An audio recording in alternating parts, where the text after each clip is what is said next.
everybody. This is Be the Voice powered by Fuse with Concept, and I'm your host, Jaya Blessing. It's so good to be here once more. We did our very first show, How to Stop Pornography and Masturbation. It's a very exciting one. We had a guest who talked about how he stopped pornography and masturbation at the age, started at the age of 9, and went along for about 6 years. So I want you to just go online and check it out. YouTube channel is on the screen. Try and check it out. Now we'll have someone very special. You really want to hear this one. He's so special because God has really helped him. I will start it. He will do it himself. So please, shortly, can you please introduce yourself? Good day, everyone. My name is Aubrey. I'm interested in everything that interests God. Like reading, love people with God values, positive values. Thank you. Okay, now. Please can you tell us more about your childhood, how it really was for you? Yes, my growing up was fun. Okay. I had everything going on fine for me. Okay.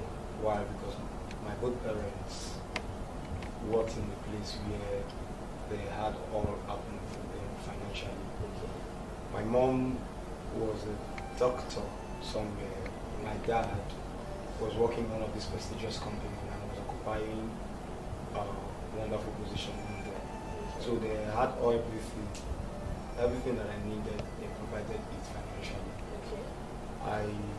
I remembered one time in my school days, my primary school days, my dad would go to the work, we return back home and we get everything that a child needs. You see, so I was just living my life as though there was no suffering. And that was how it was. Got into school, primary school, mixed up with friends. Okay. Was never a Christian anyway, but my father was a religious person. He likes going to church. And each time he goes to church, he wants to take us to church. Actually, he wants to take me to church because at that time I was only a child of my parents. So he takes me to church every now and then, drops me at the children department. He goes to his own side of the church, which is adult church. And at the end of the day, when they close, we go back home. But then, I was also having fun playing around with my friends. We go to the field, we play football, we play games around, indoor games like Ludo, chess, Monopoly, Scrabble. Okay. So it was quite fun. As I was growing up, the kind of friends I kept were not those people who had values. Their values were wrong values, and I was following along. Okay. They like to fight, they like to be rugged, they like to do things that were way out of the book of positivism. Okay.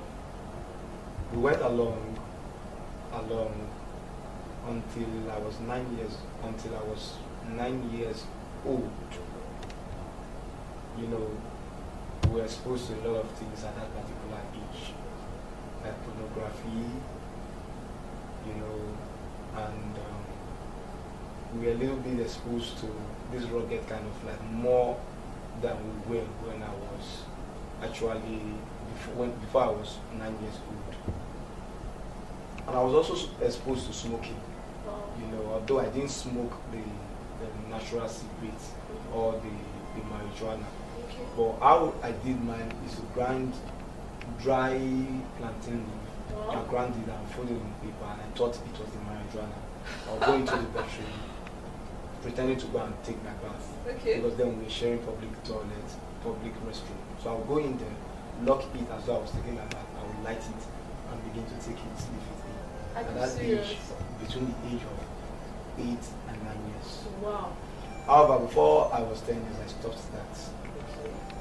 Then I lived on until I was 12 years when I met Christ, and I decided to become a Christian. I lived for him, and I gave it up before I was 14 years. So now, from what you're saying, I understood that most of the challenges you had were due to the company you kept. That's true. Okay. Now, you had interest in some certain things and you did not know how to turn it into a positive lifestyle because of the friends you had then. Okay, now, so tell us, when all these things were going on, were your parents aware that this was who or what their son is able to do in his spare time? Not at all. And I think this is one point I've come to fault my parents. Okay. They thought I was a good boy, Okay. but they never knew I was doing some things behind the scene that they have never known. Okay. For example, my father never knew that I was drinking alcohol. Each time he asked me, I said I don't drink alcohol. Sometimes he will even offer to give it to me Okay. to drink. I'll tell him I don't drink alcohol. I remember there was a particular occasion when one of my uncle came to the house and he offered me alcohol to drink. I said I don't drink alcohol. He said even in school you don't drink alcohol. I said no, I don't drink alcohol. Yet I didn't drink alcohol with my friends. That means your parents did not really give you the attention you need at that age. Financially they were there, Okay. but emotionally they weren't there as such. Okay. And when it talks about spending time with your child, they never were there to spend time with me. I would go to my mom's place of doing business. I would stay in the store doing business, and I was stealing funds. They never knew I was stealing money. I would take money, enjoy myself. My mom was also selling alcohol. I would drink, Wow. drink and enjoy myself and all that. Okay. But on one or two occasions, I was caught stealing and I was really dealt with. But then they were not close enough to actually know me too well.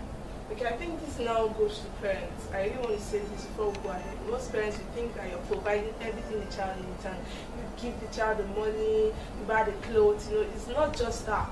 There's more than what you're providing for the child right now.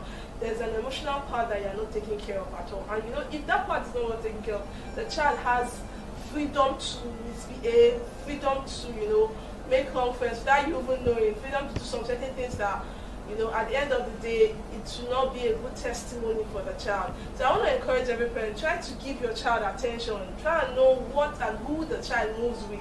But know the friends, know what the child is doing when you are not at home. You could call, you could check on the child. You could spend some time weekend with the child, take the child out and talk to the child. Try to be a friend to your child. That's just the bottom line. Try to be a friend to your child and to really help you in taking care of your home. Okay, now let's go back to your own goal. So now, this happened to you, got 12 years old. Yes, between 9 and 12 years old. How was your teenagehood for you? And teenagehood was also